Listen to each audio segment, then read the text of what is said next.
Welcome to Thrive Deeper, the show based on the Thrive Bible reading guides. This is an ongoing conversation about God's Word with Thrive's author, Dr. Matthew Jacoby, and your host, DJ Payne.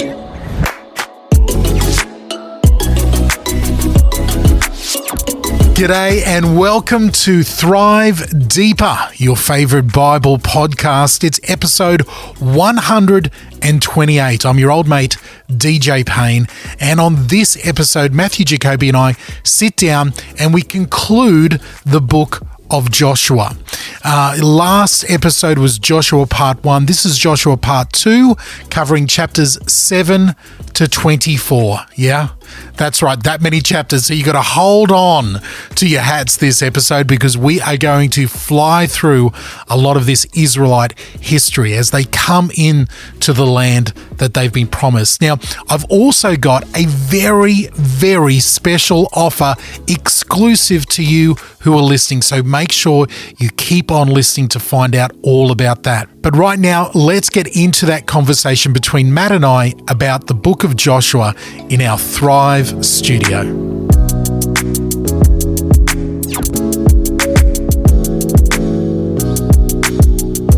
Matt, the studio's, you know, I hate to talk tidy. about... It's tidy. It's tidy and there's... I never thought you'd get there. I know, there's a sense of order happening in the studio. I have lost count of how many Bibles...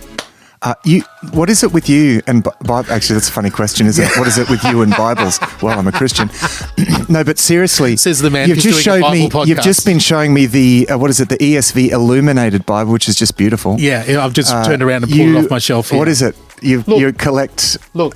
Different. When the coming apocalypse comes and all your computer apps turn to dust, I will be sitting here with my fortress made of Bibles, okay? Yeah, right. Okay. Now, I do have a problem. I'm happy to admit this. I do have a problem. I have a tendency to collect. Yeah. You know, right, like a magpie. Like a magpie. I have a garage out there. You're wearing black and white today too. Exactly. I look like a magpie. I have a tendency to collect. It started as a young child. We're both of the same age. I was about 6 or 7 when Star Wars first came out, and the first Star Wars figures.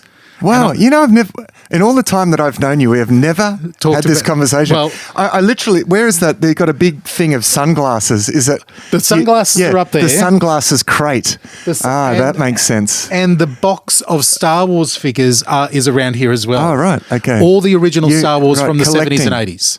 Right, so you really are a magpie. So I'm happy to admit that conditioned me as a child. Like on the back of the Star Wars cards was collect the whole set. Yeah. And I was like, yes, masters. I will collect the whole set. It was my introduction into capitalism and like buying everything. And as I've gotten older, I've shed all of the stuff that I used to collect. Yeah. And the thing that is left with me and the thing that I'm happy to still flex in that area is Bibles. I've got a weakness for Bibles. Yeah. So dear listener, if you ever want to know what to buy me for my birthday or Christmas, or you just want to send me love, send me a Bible. You know, one of your favorite collections was your collection of Chick tracts. Oh, all right there on the shelf, right there next to you on a shelf. Look at that. You're kidding. That's massive. All in those blue folders. Look, you don't open up the box of Trick Track. We could talk about that for a long time, and we've got a lot to get through this episode. That's another issue, Mr. Jack Chick. That's a whole other hardcore. Anyway, that's a whole nother podcast. Right. Yeah. Okay. Anyway, what are we doing, DJ? Get us on track. Come on. Okay. We're up to this is episode 128. We are building the episodes here of Thrive Deeper, and this is our second and I hate to say this final episode on the Book of Joshua. Last week we spent. Yeah. Well, hop in the aeroplane. We're 10,000 feet. I know, which actually is a great way to.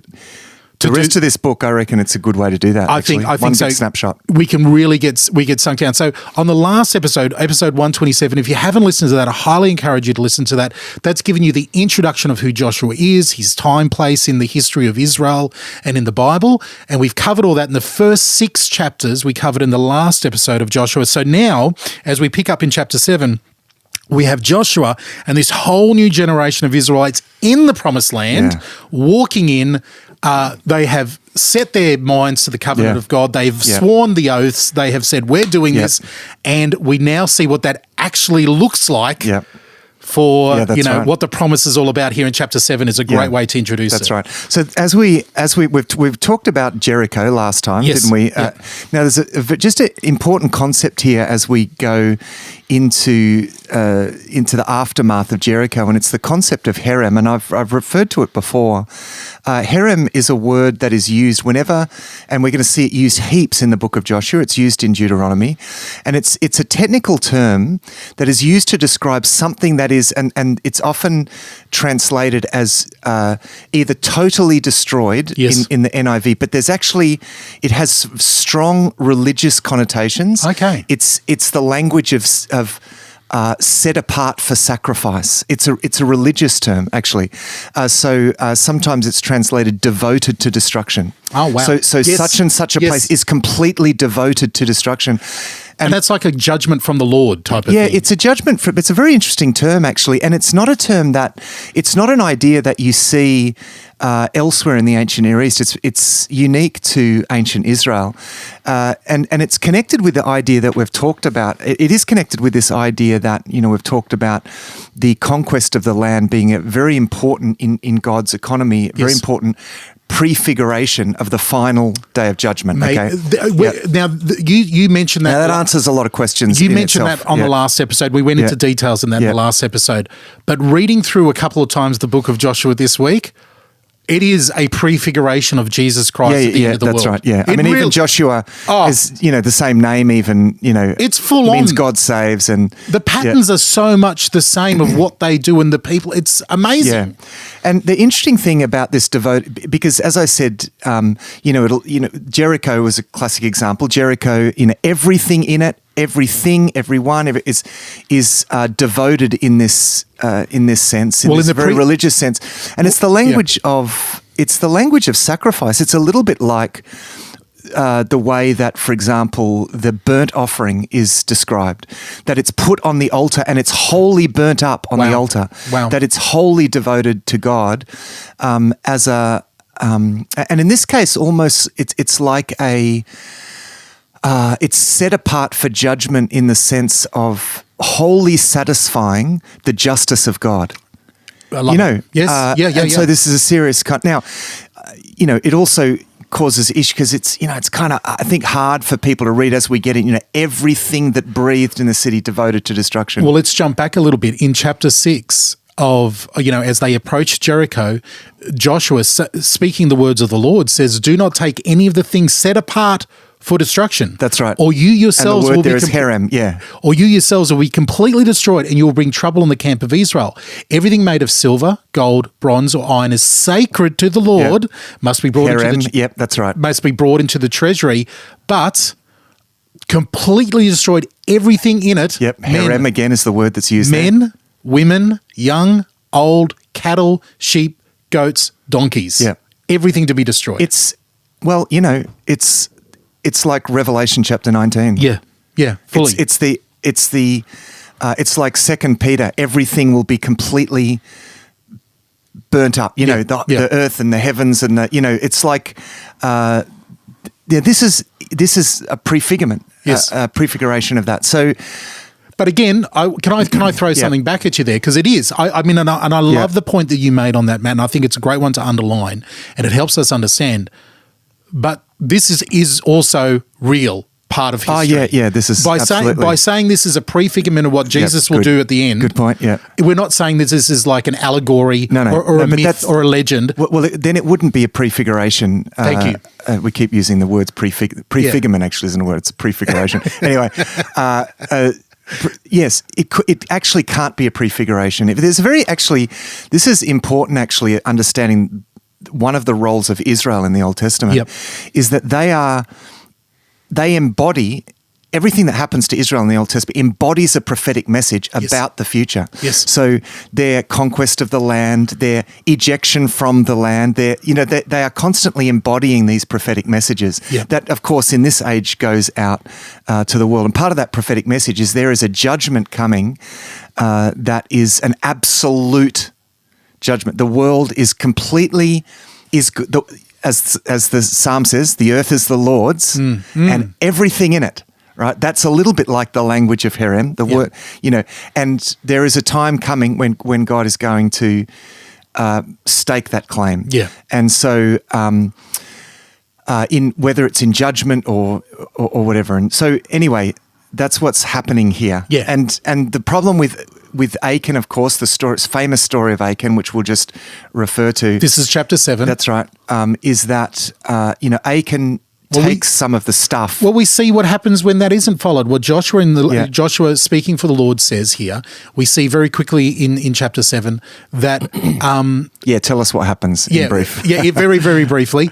They go to a place. Now, I've heard it pronounced a different way. Ai? AI. Let's call it AI. AI. It's spelt AI. So we're saying AI. There's a place of AI. This is the next place for them to conquer.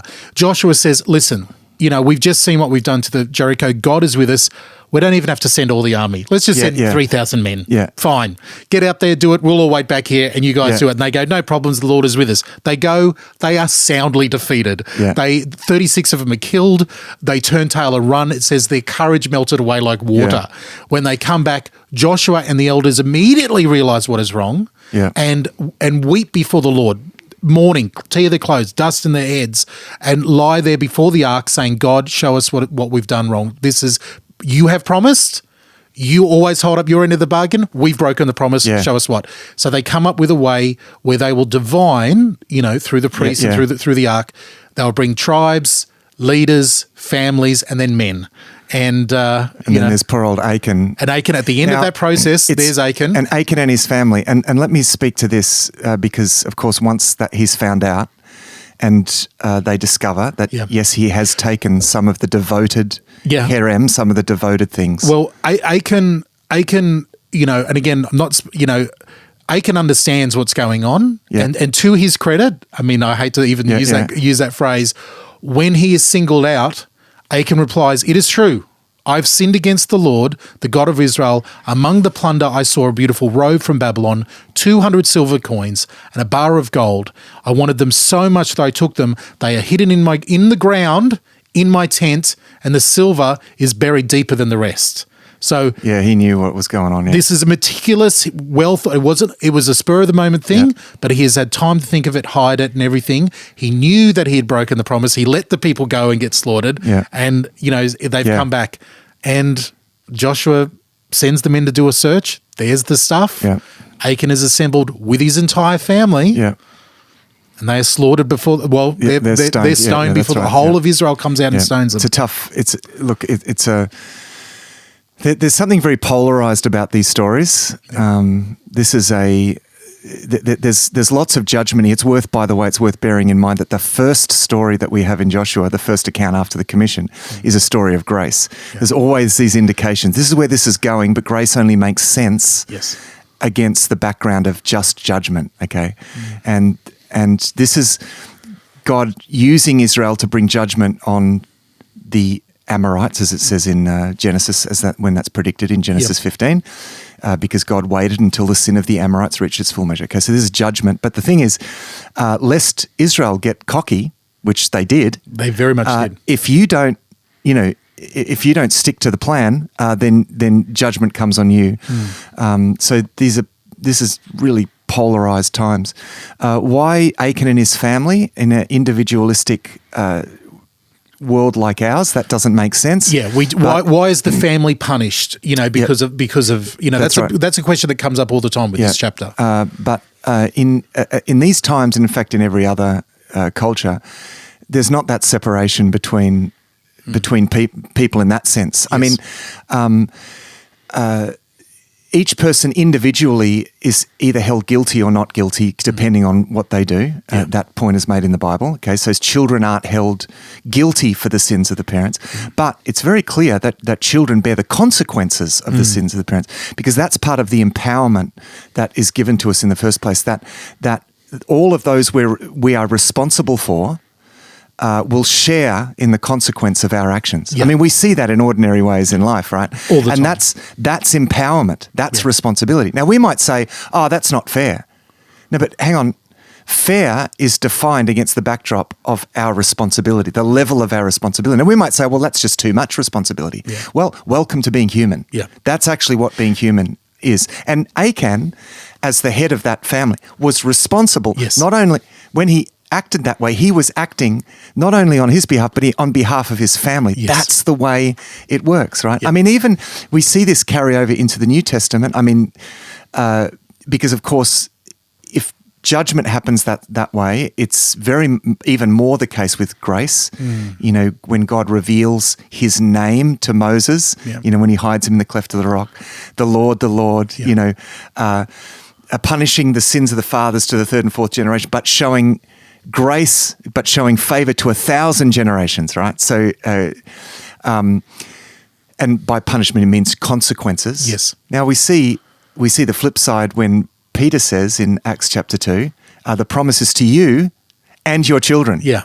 You know, Yeah. so There is a flip side.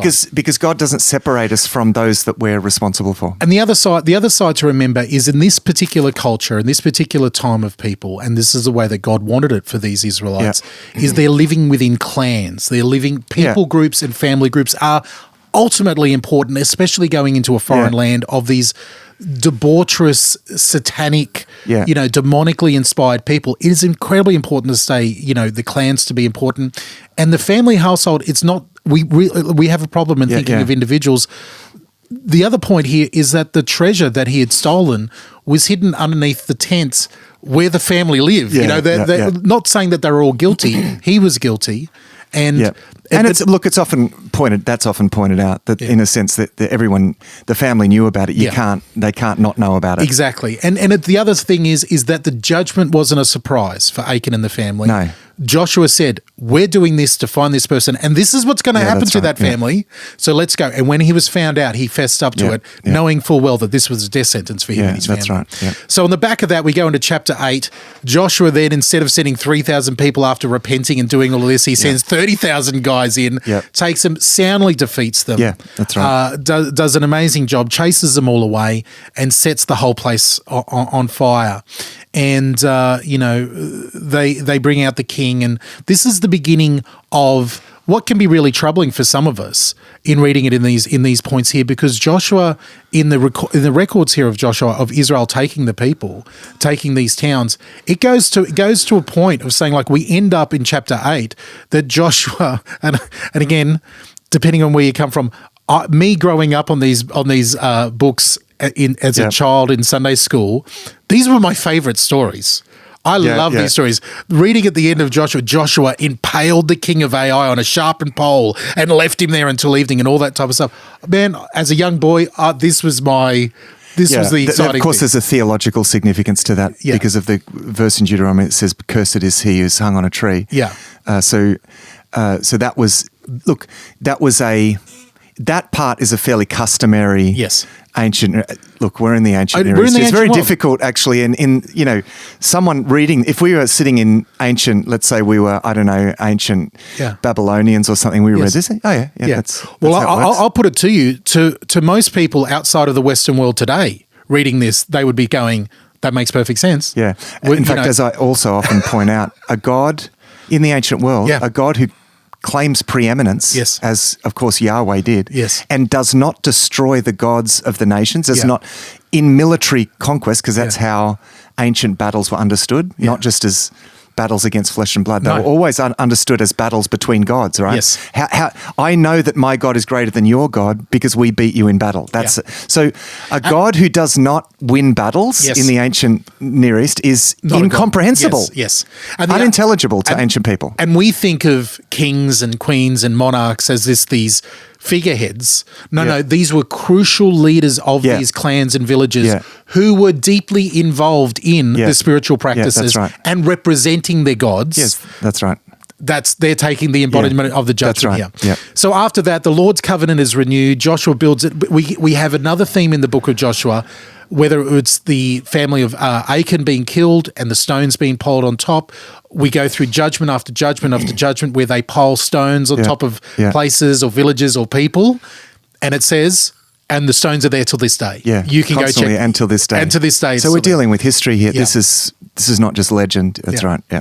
So it's an important, and again, this is what I love about the book of Joshua, and Matt, you were making this point as well. At the end of chapter 8, Joshua then read to them all the blessings and the curses that Moses had written to them in the book of instruction. So Joshua is a man of the word. Oh, yeah, 100%. And the word at that time is the 5 books of Moses, that Moses has handed on. And probably an early form of, Every word and every command that Moses had given was read to the entire assembly of Israel, including the women, children, and the foreigners who lived among them. And it makes a point here of saying, Joshua is continually reading this saying, we stick to this, he will bless us, and he will bless the foreigners who decide to live with us as well. Yeah. So there is that other side. Right, there really is an opening of grace saying, come and join us and we will look after you. Yeah, that's right. Absolutely, yeah. All right. Give us the next section, of course, is the Gibeonite issue. Okay, so the Gibeonites hear about this. Give us your summary of this story, and then I'm going to ask you a question and make a point about the story. Here we go. I'm getting quizzed here, gang. Yeah. Now, the Gibeonite story in chapter 9 is a fantastic story. These Gibeonites are the kings of the Hittites and all these gangs out there. The Canaanites, Perizzites, they're all basically freaking out. Yeah. They are like, oh my goodness, Israel and this God of the Israelites. We've heard about the generations that are coming out of they know all the stories. Yeah. This is law in their town. Right, yeah. And they're like, did you hear what happened to Jericho? Did you hear what happened to Ai? Yeah. These guys are unstoppable. Yeah. What are we going to do? And one of them, a brilliant guy comes up with an idea and says, listen, let's pretend that we're from a faraway place. We know the story that this God of theirs has promised this entire region to them. We need to pretend that we're outside of the region. Yeah. We're days away from where they are. They don't know. They're new to the area. They don't know the suburbs yet. Yeah. They don't know the villages. Let's pretend. Let's get some old horses, put on some old clothes. Who's got some raggedy old beards? You guys over there with the raggedy beards, come here. And again, the reason is because Israel were not permitted to make treaties with the nations in the land, but were allowed to make treaties with distant nations. Yeah. That's why they're pretending to be a distant nation. And they're they moldy bread, old wineskins. Oh man, they really do it well, don't they? They go through the rubbish shit, fighting all the stuff. Yeah. They're like, right, okay, you ready? You got your line, and they go on and they put on an Academy Award winning act. Yeah. These guys who ride into town, from far away. We've come from, and so the Israelites make a treaty with us. Yeah. Well, here's an important point: they're being gracious. Yeah. The Israelites, Joshua and the Israelites are being gracious, and they are being kind and saying, foreigners, and these guys are saying the right things because they're scared to death, and they are saying the right things. They know the truth of the matter, and they're like, look, swear an oath to us. We will be obedient to you. You will be la da da da, and they swear everything to each other. And Joshua and the elders are like, hey, good job, guys. We patting each other on the back. Yeah. A few days later, someone turns up and goes, those guys are from the town just over there.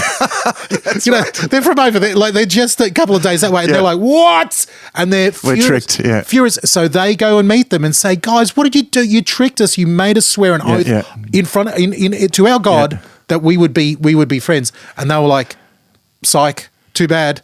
An oath is an oath. An oath is an oath. And we know, the one thing we know about you and your God is that you keep your promises. Yeah. And so we've made these promises. And Joshua does two things. Joshua and the elders do two things. They say, right, we're going to keep that promise, but you're going to be our servants and basically our slaves from now on. You will be our woodcutters. You're going to get us water. You're going to be working for us. And they go, we're totally fine with that, just as long as you don't kill us and wipe us out. And then the other thing that they take away, the point of this is that the elders will get together and they mourn the fact that they didn't ask the Lord, they didn't consult God around this matter.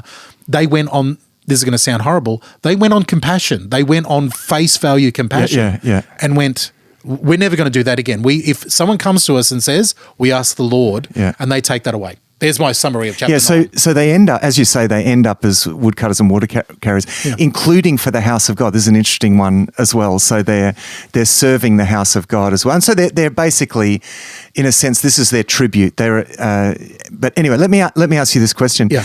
Do you think the text is favourable or unfavourable towards the Gibeonites? My personal take, I go... Look, whoever's writing it, and I think it's Joshua and his staff, there's a bit of like, and this might sound a bit racial, there's a bit of Jewish appreciation for the tenacity and the cleverness of this people. Because really what they're doing is they're looking at the rules and going, hey, we can work with this. Yeah. We can work with these rules. Yeah. We'll totally co-sign to this. I think, and there's some backing for this idea amongst Old Testament scholars. There is this sense that this is, in a way, the shrewdness of the Gibeonites is actually put forth. It's like they get into the kingdom through this kind of back door. It's like pushing. We're going to get in on the. It's a little bit like the Canaanite or Syrophoenician woman in Matthew chapter 15, and who comes to Jesus and Jesus says, "No, I've come to the lost children of Israel. You're not. But she comes up with an argument, and by she with. It's like, but even the crumbs that fall off the table. And in reading it again this time through. And her faith is commended. And I think, man, there's something about this that's being commended even. Well, I love the fact that right from the beginning, at the end, when Joshua is furious with them and says, right, what have you done? And says, they reply and said, we did it because we, the Gibeonites, are your servants. Were clearly told that the Lord your God commanded his servant Moses. They're quoting Moses back to them. Yeah. They're totally familiar with it. It's a little bit like Rahab. There's a sense of this grace about it. So when I was reading it again, Matt, I'd love you to comment on this because it's just an idea in my head and I haven't even formulated the result here. You might be able to jump to it. I'm reading this in the light of, one of the lights that's on is in the light of the fact that this is a prefiguration of the end of the age. Yeah.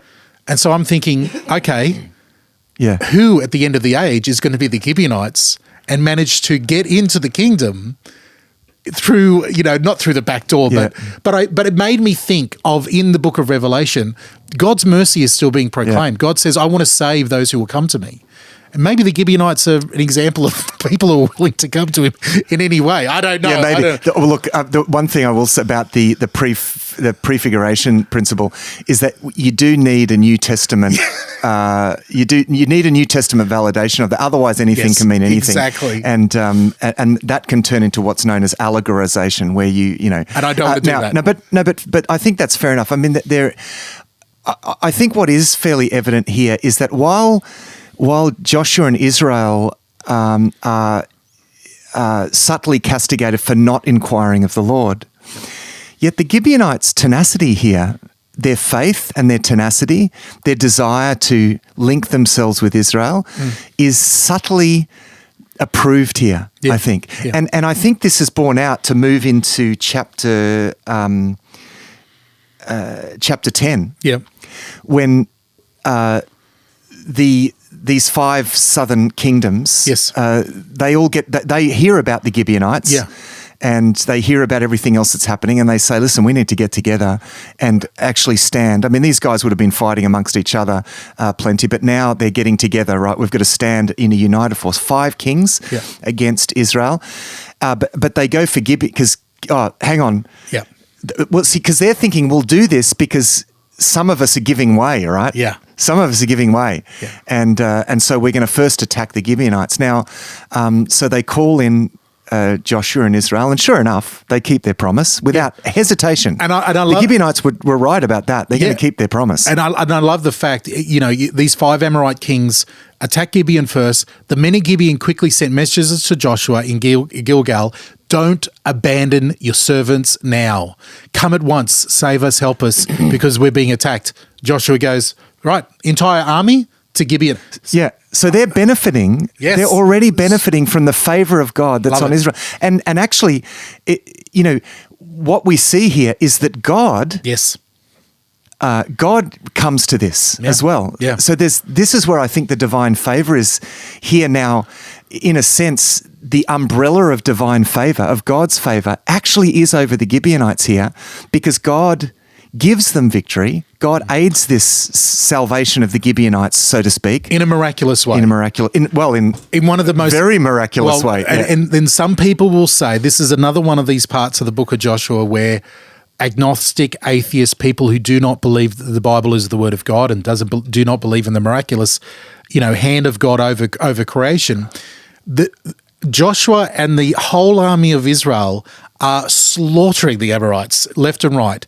And Joshua, in the middle of it, stands up and prays because he's thinking, right, the sun is going down. We're not going to get the job done in one day. Yeah, and the job, by the way, the job, of course, is Herem. Yeah. Is devoted to destruction. Yep. And they're not finished yet. Yeah. And this is after God sends a terrible hailstorm on the enemy and nearly wipes them out with a hailstorm. Yeah. Joshua and his team are slaughtering it. And so Joshua stands up and says, let the sun stand still over Gibeon. Yeah. Let the moon over the valley of Ajon or whatever it is. And then, so the sun stood still and the moon stayed in place until the nation of Israel had defeated its enemies. And everybody goes, hang on, the universe doesn't work like that. Who knows what? Who knows what? I've heard lots of different explanations. Yeah. Even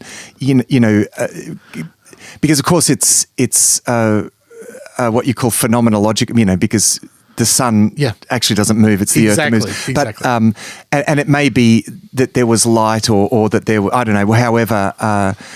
I don't think we need to go there because we're talking about God here, and God can do anything, even if it means tilting the earth or whatever, stopping the universe. Yeah, exactly. Here's one that you'll love, Mr. Dispensational. One of the elements, you talked about prefiguration before. One of the elements of the dispensational view of prophecy is that this age that we're in a sense, the prophetic clock stopped. Yes. Yeah. While, in a sense, Jesus sits at the right hand of God until he makes his enemies a footstool for his feet. Yeah. The clock stops. Yeah. So I'm just going to throw you. I'm going to throw you a crumb right there. That's more than a crumb. That's a big juicy bone. I'll definitely take that. Okay, let's wrap this up in for chapter 10 here. There is a miraculous victory. Yeah. Joshua and the Israelite army, save the Gibeonites. They wipe out the Amorite kings. Joshua kills them in a really horrible fashion, let's say. Like there's a horrible fashion in the cave and everything like that. He does that, and Israel then goes on to destroy all the southern towns that are associated with that. And so the south. That's right. So you get the destruction of the southern towns, and it is this idea again. This idea of Herem comes in because you get this list of, and it said, and every person and it was utterly destroyed, it was completely. So you get this idea repeated through that. All right, so Joshua, 10. Yeah, Joshua and Israel. We'll leave there in chapter 10. Now we've got another about 16, 17 chapters to fly through in the second half of this podcast. We'll get there. We're gonna really, really fly high. We're half time already. We're half time already, buddy boy. Time flies when you're having fun. Exactly. So let's leave Joshua and the crew there as they're about to face the northern armies in the book of Joshua. Let's take a quick break. I've got something really exciting to tell you about a video series that we did a couple of years ago now about deeper places. Right, great. Yeah. We've got a very special offer on that, so stick around. You want to hear about this, and we'll be back with Joshua in just a moment here on Thrive Deeper.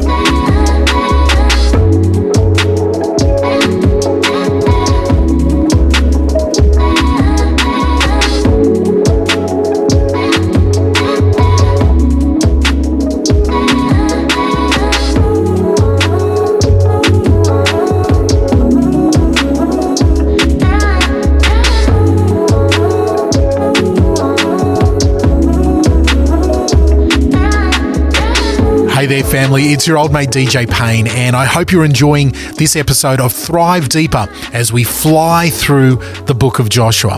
Now, we've got some exciting news that we would love to... What? Hang on.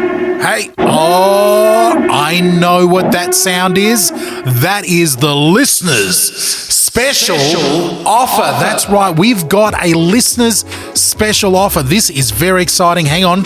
The team is sending me a piece of paper. I'm getting handed a piece of paper right now with the listener special offer on it.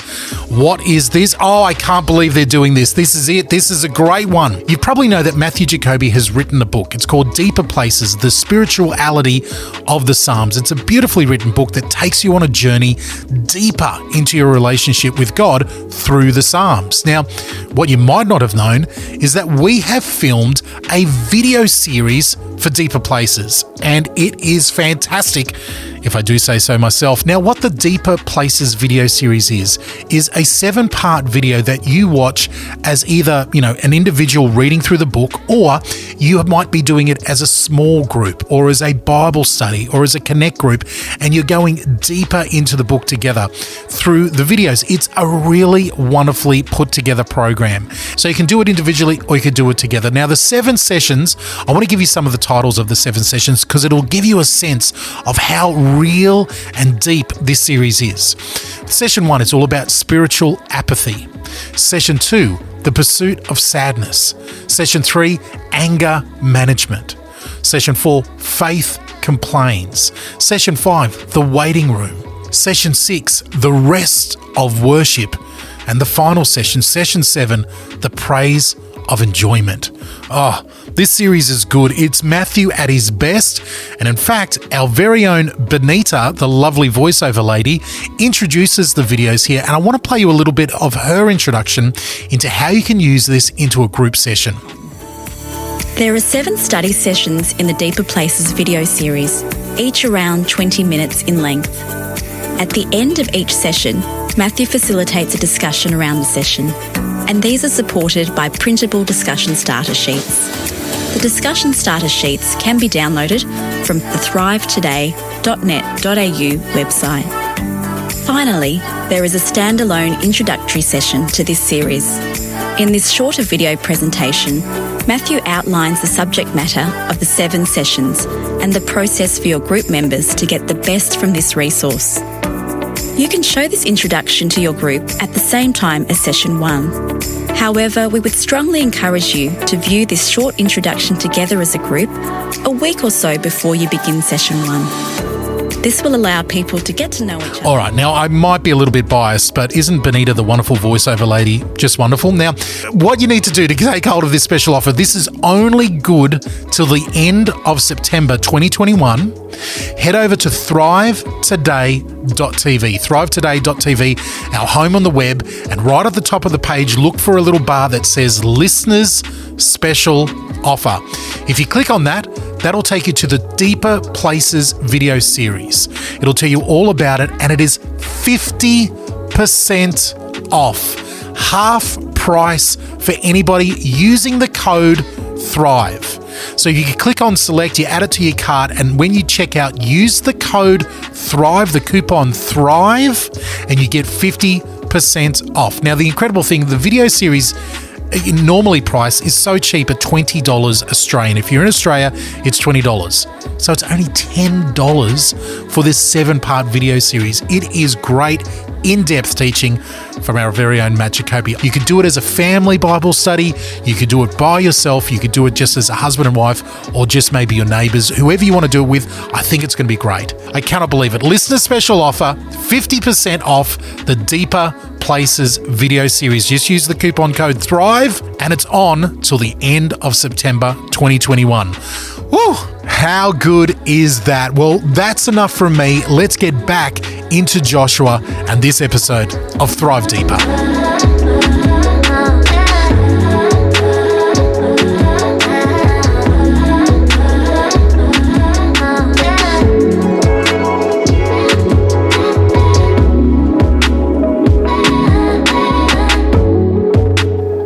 And welcome back to Thrive Deeper. It's DJ and Matt here. We are in the book of Joshua, picking up in chapter 11. Matt, these next few chapters we're just going to really just touch on, because chapters 11, 12 and 13 and 14 just sort of chronicle Joshua's expansion, in wiping out. Yeah, but they're making an important point, and the important point, which is important for the rest of Joshua and for Judges, is that with God's aid, they can defeat anyone. Yeah. Anyone. Yeah. Because you're going to get the repeated statement as we move into the landlords, but they couldn't drive out these people. Yeah. And then again in Judges, they couldn't. Yeah. No. They could. They could. Yeah. They just didn't. They didn't. You know, that's that's an important idea. And we get a feeling of that coming as well. So in chapter 11, Israel defeats the northern armies. Joshua and the team do that. Chapter 12, they defeat the east of Jordan. They defeat the west of Jordan.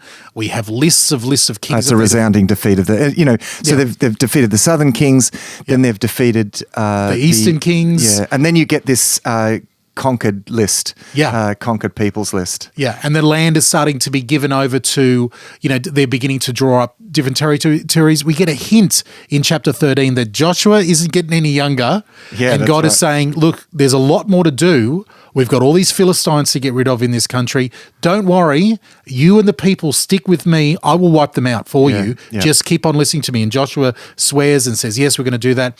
Chapter 14, the land divided, the west of Jordan. And then we get a beautiful moment in chapter 14. I don't know if, Matt, you want to jump in there? I just want to jump in at chapter 13. Yes. It says, when Joshua had grown old, the Lord said to him, you are now very old, and there are still very large areas of land to be taken over. Yeah. So this is, and I'm going to say something about this because this is an important issue from here on, okay? Yes. So in a sense, D-Day has happened, okay? All of these alliances have been broken. So the enemy has had his teeth knocked out, okay? Totally. So there's no, so they actually can, so the question now is, the land is now yours, effectively, but will you take possession of what has effectively been given to you? That's the idea. Because the promise here, like I mentioned just a second ago, in chapter 13, Joshua's getting older, and the Lord says to him, I myself, he's now going one step further. Than the armies type of thing. Yeah. He says, I myself will drive these people out. They're defeated foe. Yeah. I will get rid of them. So make sure you include this land that is not yet to be taken. You haven't even set foot in it yet. Yeah, that's right. Include it in the division. And once you Israelites step into it, I'll wipe them out for you. Yeah, that's right. And Joshua and his team are like, yes. Yeah, that's right. Let's go. It's an important idea, but there's I love the fact that this is almost like great writing or great movie point here. The fact that it's mentioned in Joshua, we're meant to remember that because it's going to come into play in the next book. Yeah, that's right. Yeah, massively. Yeah, that's right. So this is an important, but just to bring an application element to this is an important idea because, in a sense, Jesus' life, death, and resurrection is the D-Day that breaks, as it says in Psalm 3, break the teeth of the wicked one. Yeah. Taking his bite away, basically. Yeah.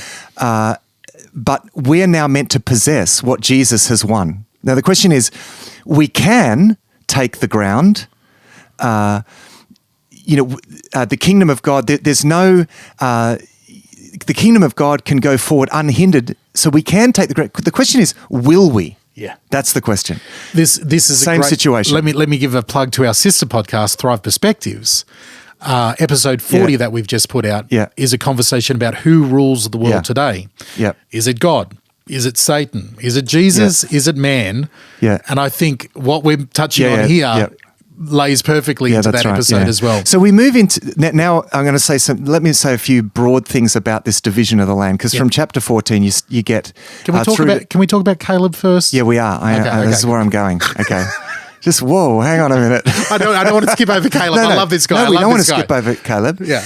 Because actually there's some significant, this is the sort of stuff that we tend to skim over. And I mean, okay, I get it, because there's lots of boring lists of boundaries and... Yeah. This is true Bible nerd stuff.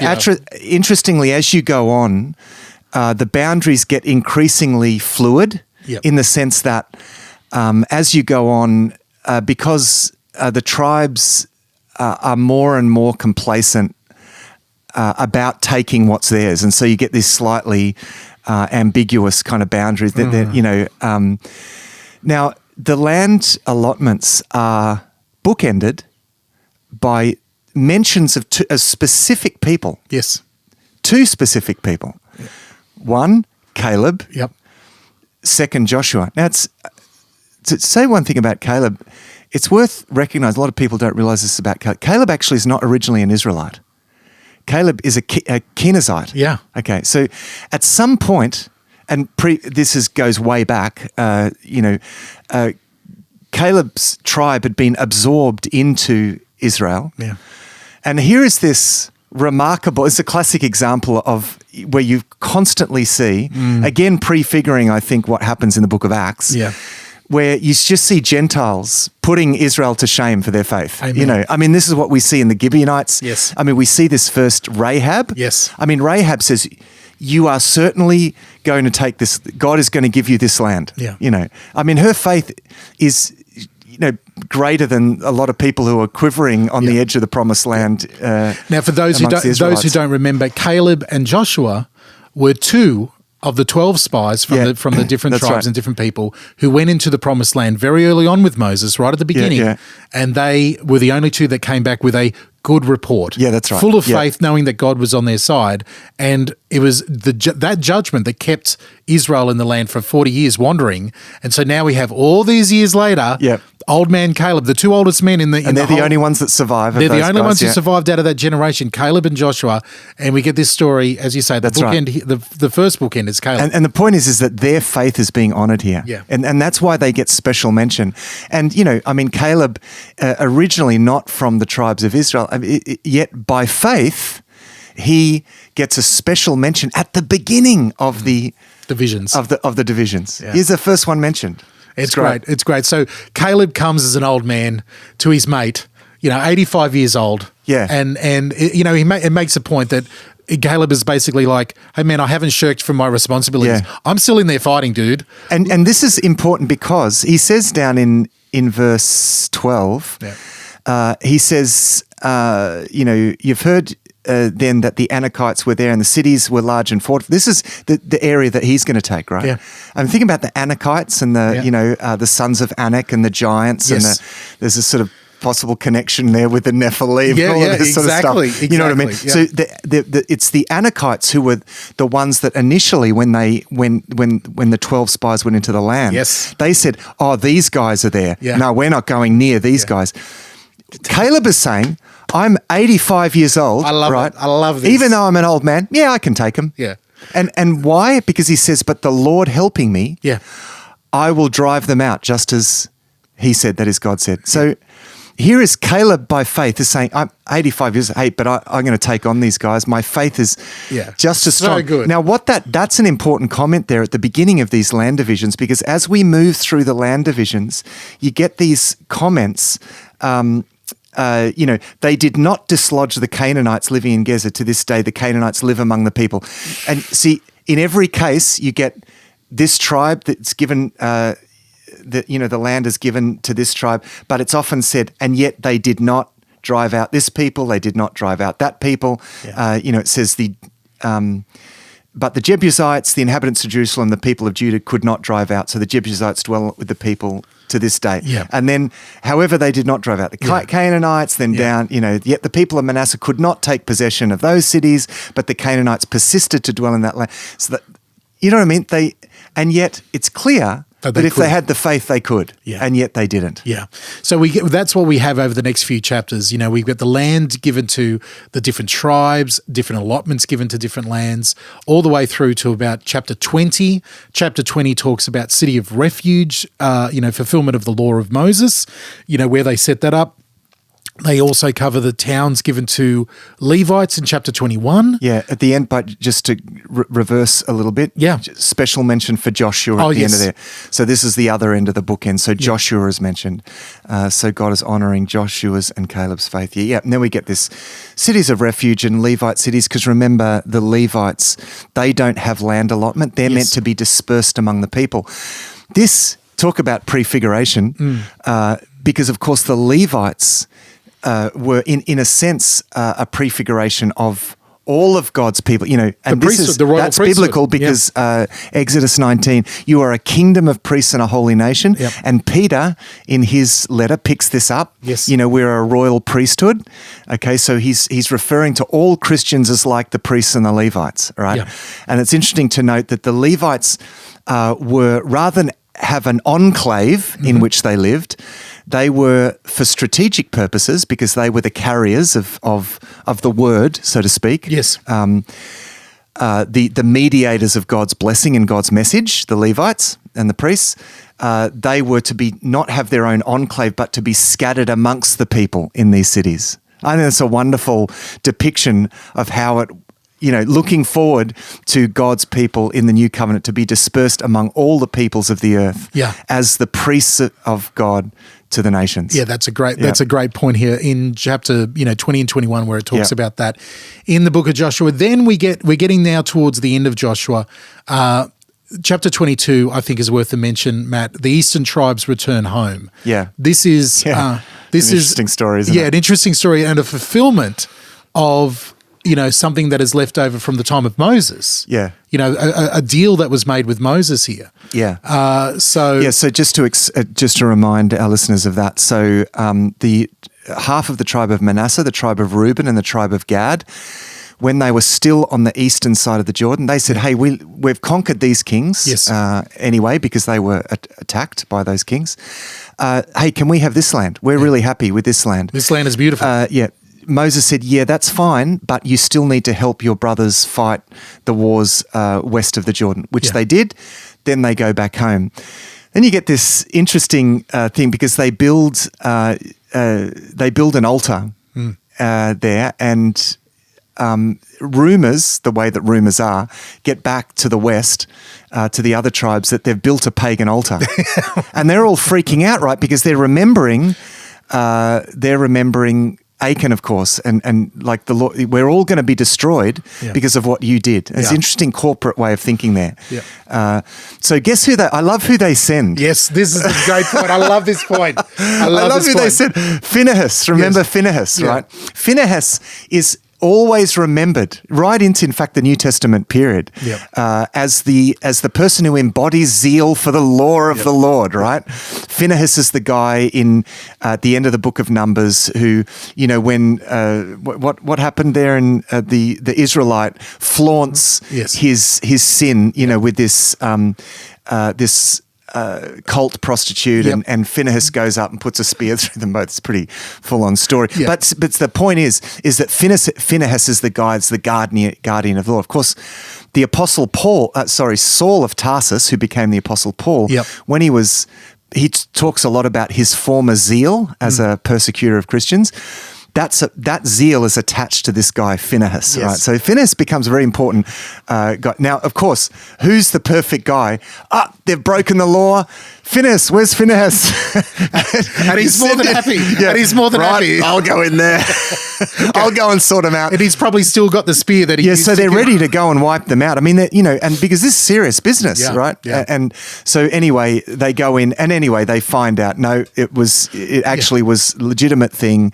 It wasn't an altar to a pagan god. It was an altar to the Lord. And I love it because Phinehas goes in there red hot with the people. He's ready to go, and they. But it shows their sensitivity to this issue, because of course that's not going to last. No. Once we get into the book of Judges, everyone's going to be making pagan altars, and therefore it's going to have implications for the whole nation. So when these half tribes are able to say, look, this is why we did it, and the reason for doing it, building this altar, is for future generations to understand their connection. They're referred to as the Transjordanian tribes. Okay. The ones east of the so half tribe of Manasseh, Reuben, and Gad. All right, the Transjordanians. Just to be pedantic. I like it. So when they plead their case and they really do, it's a spiritual case, it's a beautiful case, and I love the fact that after Phinehas gives them a red hot blast, him and the leaders go, right, today we won't kill you afterwards. Today we know the Lord is among us. Hooray for you guys! We're going home. Have a nice life, and off they go. It ends up being they named that altar in that area Witness. Yeah. For they said, it is a witness between us and the Lord, our God. We're all one people. This altar is a reminder that we are one people, though we live on separate sides of the river. Yeah. So that's chapter 22. And then 23, in a sense, these last couple of chapters of Joshua are really a lead into the book of Judges. Yes. Because this is where Joshua gets the leaders together and he says, listen, you know you can do this. Yeah. Verse 5, the Lord your God will push them, these nations, back before you and drive them out of your sight, and you shall possess their land, just as the Lord your God promised. Therefore be very strong. So he gives them the exhortation that God gave him at the beginning of the book. This is the wonderful symmetry of this book. Beautiful. He tells them, be strong and very courageous. And then down in verse 13, he says, know for certain that that if you turn back, and you cling to these nations, and he says, know for certain that God's not going to drive them out before you. If you compromise, if you compromise with them, it says, then they will be a snare and a trap for you, a whip on your sides and thorns in your eyes until you perish from this good ground. That's the rationale. That's actually the key rationale for why, in the first place, this principle of Herem, one of the reasons why this principle of Herem had to be enacted in the land of Canaan. Because if these people remained, they were so given over to what we would describe as outright Satanism, right? Yes. They were so given over to these cults. It was so entrenched, it was such a stronghold that if any of it remained, anyone remained in whom this was so entrenched, they would certainly, it was like this is the ultimate preemptive strike.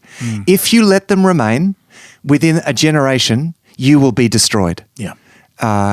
And of course, as we know, Book of Judges completely vindicates that. Yeah. They do compromise. They don't do what Joshua said. Yeah. They enter into treaties with the nations, and within a generation, they are in bondage. Sad. They are suffering the most terrible bondage to these nations, and in many cases, not only physical bondage, but they're giving themselves over to their gods. And doing the terrible things that these nations did.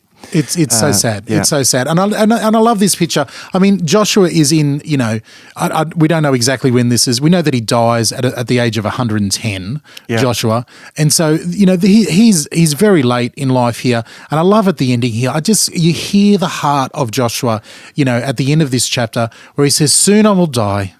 Yeah. He's not scared of death. I'm going the way of everything on the earth is the way that the New Living Translation translates it. And he says, deep in your hearts, you know that every promise of the Lord your God has come true. Not a single one has failed. Yeah. And he's standing on that truth. He's an old man because of those truths. Yeah. And then he goes in for the whole last paragraph there is, but if you turn away, it's all going to go pear-shaped. That's right. So please don't do it. Please don't do it. And, the sad thing here is that Joshua really is the last real godly leader until we get pretty much to Samuel and then David. Yeah, yeah. So we're coming to what you could describe as a kind of dark ages here. We're about to descend into a dark ages because of the lack of godly leadership. And in fact, the book of Judges is going to start. In those days, Israel had no king. Everyone did as he saw fit. That's how the epitaph over the book of Judges. You know? And so Joshua, I think, senses this. Yes. So he renews the covenant with them. Yeah. Does something very similar to what Moses does at the end of Deuteronomy. Exactly. Make a choice. Let's signify the choice now, and this will be a witness against you. So when it goes bad, you can look back and say, it went bad because we turned away from the Lord. And of course, this covenant is important because when things did go bad, they would remember why it went bad. And as we see again and again and again in the book of Judges, they turn back to God, they cry out to God. So this is the important thing about this covenant is that it does cause them to remember every time they get in strife, they call out to God. And the amazing thing, of course, about Judges is that every time they call out to God, God answers them. Yeah, even again and again and again and again. It's so frustrating. Okay, so let's wrap up Joshua here. We don't want to jump too far ahead into Judges already. I'm getting excited here. That's going to be the next episode. So this final chapter 24, as we wrap up the book and the life of this amazing man of God, one of the most amazing heroes in the Bible, in the Old Testament especially, is the man Joshua. And so the final thing that Joshua does is he gathers all the tribes of Israel into Shechem, and they present all the leaders, all the judges, all the leaders of all the tribes come, and they present themselves to God. And Joshua, in a great prophetic moment, like a Moses, Joshua says right at the beginning, this is what the Lord God of Israel says. And then we have paragraphs and paragraphs of paragraphs of God speaking in the first person through Joshua. Yeah. I brought you out of the that's land. right, I did this. I did this. Yeah, and he that's tells an incredible tale capturing the entire story of Moses and Aaron, the fighting of the Amorites, crossing the Jordan River. Yeah. And then we get back into the voice of Joshua, and he says, look, so fear the Lord and serve him wholeheartedly, put away forever the idols your ancestors. And Joshua lays it all out, and as you quite rightly pointed out, Matt, Joshua warns the people, you are not able to serve the Lord, for if you do these other things, he will not forgive your rebellion and sins. If you abandon the Lord and serve other gods, he will utterly destroy you. So, he will turn against you, and then the people all as one yell out to Joshua, no, that will never happen. We will serve the Lord. And he replies, you are a witness to your own decision. You have chosen to serve. And yes, we have chosen. We will do what he has said. And he's like, all right then. So destroy. Now, this is an interesting point because I see here Joshua as an old man knows what's going to happen. He says, okay, destroy the idols among you. So there was already that's still idols amongst the Israelite people. Destroy them and turn your hearts fully to the Lord. Again, this is the important part that we sometimes lose in the Old Testament. God is concerned not just about destroying the idols, but it's about turning their hearts to God, obeying him. And so Joshua made a covenant with the people. This is building on all the other covenants that God has already made with the people. Yeah. He recorded all these things. It says Joshua recorded, as we've got here, recorded it all. He's put it beside the tabernacle. The tabernacle is still sitting there. They've collected all the books together. He's got all the people together. And again, another theme here right at the end, he sets up a stone. And says, this stone, and this is a great line at the end of Joshua's life, this stone has heard everything the Lord has said to us. It will be a witness to testify if you go back on your word. And that Joshua sent all the people back, and then he dies at 110 years old. Joshua, the son of Nun.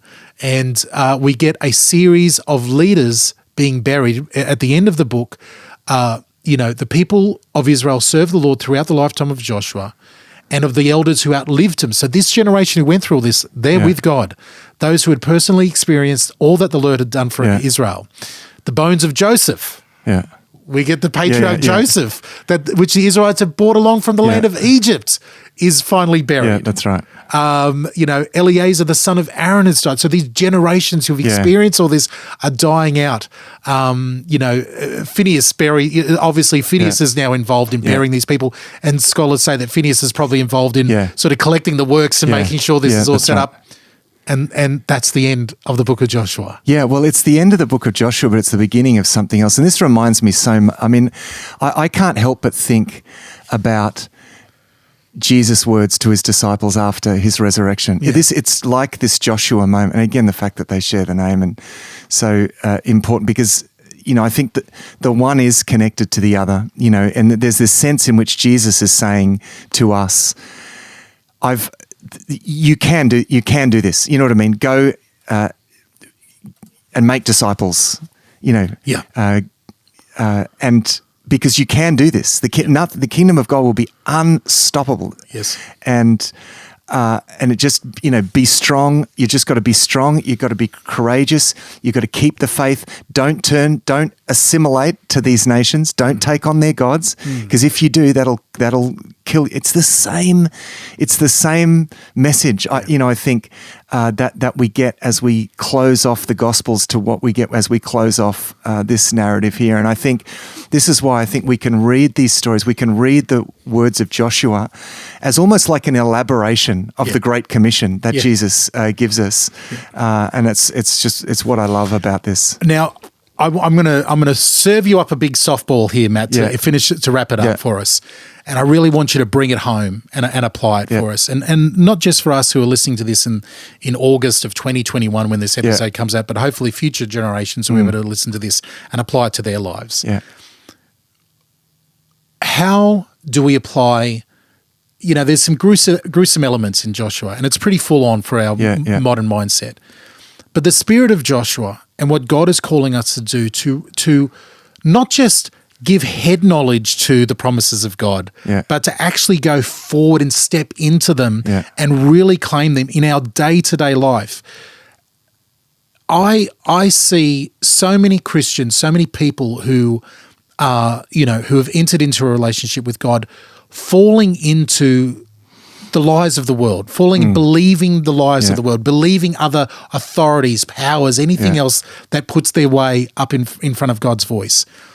How do we get some of this boldness and courage and strength of Joshua in our life to say, listen, the world might be telling me this is the status quo. The world might be telling me this is normal.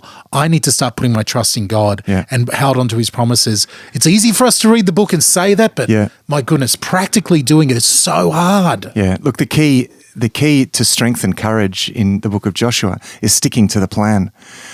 Just do what I say.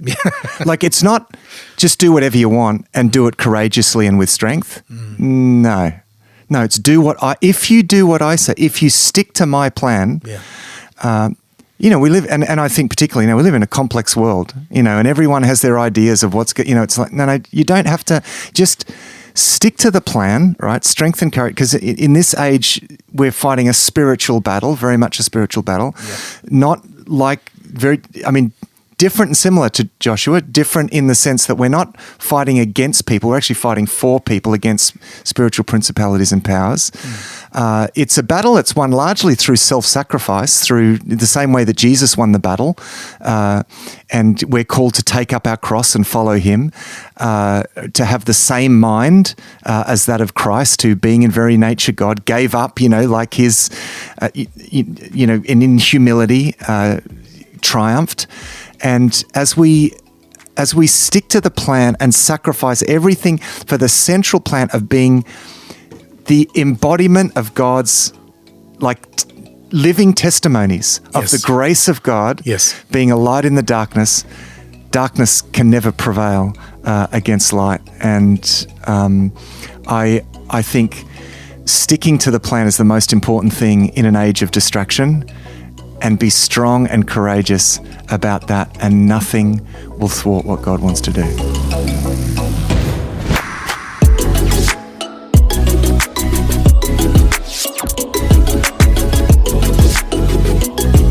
Man, I just love the person of Joshua. And the book here in the Old Testament is an amazing book. I love the fact, as Matthew said, Joshua knew how to stick to the plan and really fulfill the promises of God in this new promised land. Now, talking about sticking to the plan, I hope you plan to head over to our website, thrivetoday.tv, and take hold of this amazing offer of the Deeper Places video guide through the book. It's an amazing book by Matthew Jacoby, Deeper Places, and this video series is wonderful. You're going to absolutely love it. So please head over there. There's an exclusive offer. Use the coupon code THRIVE, half price. Well, we will see you in a fortnight on the next episode of Thrive Deeper as we begin in the book of Judges. Oh my goodness, if you've never read this book before, you are in for a roller coaster ride. Until then, thrive.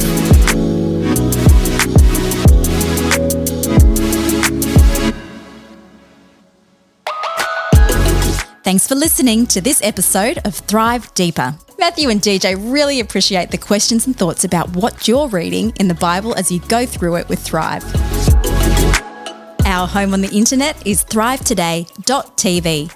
You can contact us, ask questions, see all of our resources and much more at our website, thrivetoday.tv. The Thrive Today Network is on Facebook. Our Facebook page and links to our community groups are waiting for you. Just search and like Thrive Today page in Facebook now. Visit ratethispodcast.com/Thrive Deeper. If you appreciate what we do and want to help us reach more people, go to ratethispodcast.com/Thrive Deeper. Until next time, our prayer is that these shows will inspire you to go deeper into God's Word and thrive. This was another DJP.FM production.